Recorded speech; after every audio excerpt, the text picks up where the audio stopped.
down that path, we'll come back to you with a list of different things that could be done. Great.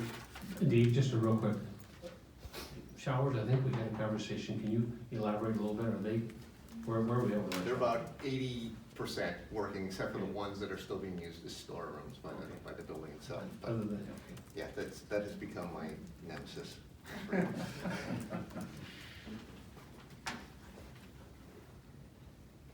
So let's talk about considerations a little bit. As we look at a November referendum, we had a failed referendum, $47 million, a little less than a year ago. We continue to have historically low interest rates. In fact, I reiterated this and I verified it. It would have caused a 13-cent increase in our mill rate. With the interest rates that we were using as estimates at 4.25%, with what we would be actually going out to debt for at this point in time, it would have caused a decrease in our mill rate. Okay, just so we're aware of that. We're working through that, but interest rates are still very, very favorable. We don't know what they will be a year or two from now. Nobody can project that, but at this point in time, they're very low.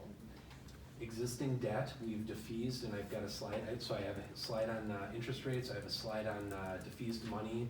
Our needs yet exist. I think that's where we're taking a look. With the 3 schools that are red, we've got some dark orange. Our needs yet exist. What can we do about that? How can we, based on, again, closing an elementary potentially, avoid any of those costs for capital expenditures? What can we not have to do? Sorry for using the double negative, but what can we avoid doing? So these are some considerations for should we not.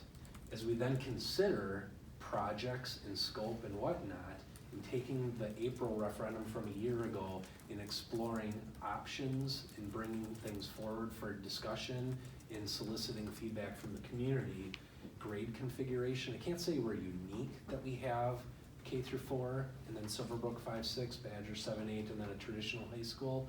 Others have that. But is that something, as we take a look at then, the second bullet point is building utilization. How can then we maximize our building utilization? And does that change something like a grade configuration or where we might need to put an addition onto or some things like that? So those are the types of things that we're currently working through. We'd like to bring forward on March 16th for a discussion, if that works for your calendars, or a day thereabouts. Because then, as we look for I don't want to jump into that. It's going to drive our projects. Interest rates, and this is what Baird brings forward, and even then just that narrow blocked window on the far right, that's the window up top, and I'm going to blow that up here. Over the last year, on 50-year lows, there's not a lot projecting saying they're going to be going up, but yet at the same time we don't know. But is that something that the district can capitalize on, that we can utilize to be a cost savings to the taxpayer? A little bit of defeasement information. Again, I've shared our debt and our defeasement in the past. I think we've talked about it 3 or 4 times. But at this point in time, we have a little over $29 million of outstanding referendum debt, referendum only, about $4.15 million of interest, so totaling a little over $33.2 million of principal and interest. The annual payments through the 27-28 school year are between $3 and $3.5 million. They fluctuate a little bit based on some principal and interest payments and whatnot. However, up to date, we've defeased $8.25 million that can be applied to the tail end of it. We can utilize those monies to absorb some of the annual payments and bring those down, potentially be able to bridge into a future referendum, and be able to afford that a little bit more easily. So I just wanted you to be aware of that. Again, we can use that to help be fiscally responsible, and that's the importance of that. What is the valuation of our district again? Oh, 3 or 4 billion. 3 point tax, that sound right, Doug? 5 billion? Can't say Five. that. Yeah. I think it's over 3. Yeah, I believe it is. I can have it in a matter of minutes if you'd like before we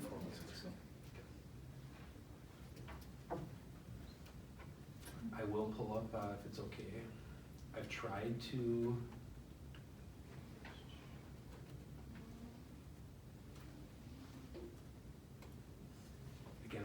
this a draft, a possible. It contains the components that we need in order to proceed with the November of 2020 election referendum. These are the 4 dates that I've brought forward, that version 1, 2, 3, and 4. I've documented what that looks like. Some of the next steps between January and May is we need to define project scope, development, options, we might call that, bringing that forward for board discussion, and start refining that as we get into the next phase. And I would call that May through late July or early August, is we need to get the community engaged, understand what the community's needs are, if they align with the district, if that's something that could be supported. Part 2 of that then is if we do hear something different from the community, allowing us a little bit of time to then bring forward an amendment to those original options and refine that scope and clearly define that, because then as we look at Monday, August 3rd, and the deadline is August 24th, I push that back a little bit earlier than that, but August 3rd that could be a potential date for a resolution to be passed for a referendum. We bring the question, much like we did, what would that have been? January 20th of 2018. We brought the wording of the ballot, the resolution, all of that language forward at that date. And then between August and November is we would get in front of just about anybody that would listen to us, sharing this information from a neutral perspective and what this would mean to our students and our community. Joel, about 5.2 billion. 5.2 billion valuation of the district. So, yeah. So as a debt to equity, you just do math. Yeah, we're allowed 10%, and I think we're sitting at like 0.6 or something like that. 0.6. Yeah, and that was covered in a previous presentation. I can reiterate Yeah, that. thank you. It'd be that would be a part of the presentation, because we heard that this last spring. That leads us into a Tuesday, November 3rd, 2020 presidential election and possible referendum if the board so chose to. Very good. Okay. Any questions for Dave and Andy, Superintendent? I know it's been a long night, but all good topics. Sorry? This almost goes into the. Joel really wants to be done. Just some of the next I was steps. like, no, there's another page. Sorry. No Monday Night Football, but we've begun developing some project scenarios. We've been working with some consultants to understand what that might mean for us. We've been talking about a community engagement consultant, somebody that can help facilitate and understand this is their forte, this is what they do. Should we bring somebody like that in to help us through this process of engaging the community?